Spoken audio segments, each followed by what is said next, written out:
story is told about George, a man who never married and spent most of his life traveling the world in all sorts of exciting jobs. When he reached his late 70s, his nephew, Bill, invited George to live with him, his wife, and their 5 children. Bill always liked George, and the arrangement was agreeable to all concerned. George often entertained the family with his recollection of his travels and adventures. Sometimes Bill was bored with his life and fantasized how it would have been if he had chosen a life like his uncle. One time before he died, George mentioned that he had a map of a buried treasure. He didn't go into much detail, but Bill always remembered he had said that. And when George died, Bill found an envelope among his papers addressed to him, and inside was a map with a big X noted. After some study, Bill realized that the X marked the exact location of his home. George was telling Bill that the real treasure in life was home and family, a treasure he discovered just late in life. The story seems appropriate to recall on the Sunday after Christmas, when we celebrate the feast of the Holy Family. A reminder that Christ lived as we live, in relationship to others.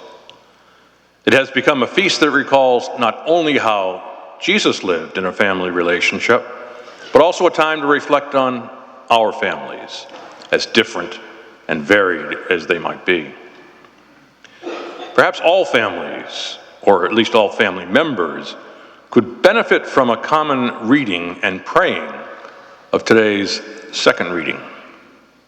Paul uses an image of having layered clothing on, but he talks about not clothing, but virtues that really need to be part of our relationship, our family. He says we need to clothe ourselves with heartfelt mercy, kindness, humility, meekness, patience.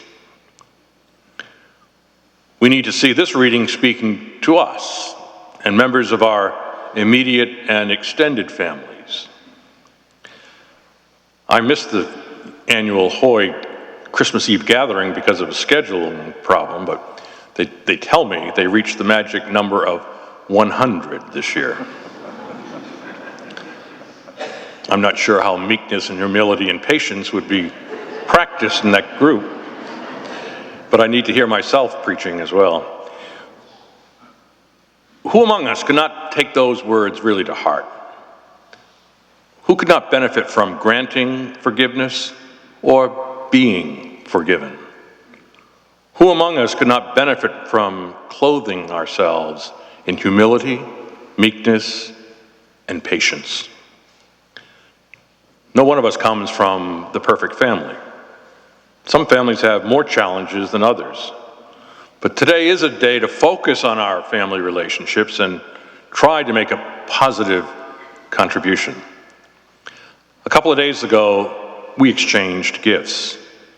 And today we are asked to give the most valuable gift of all to each other, the gift of patience, forgiveness, and selfless love.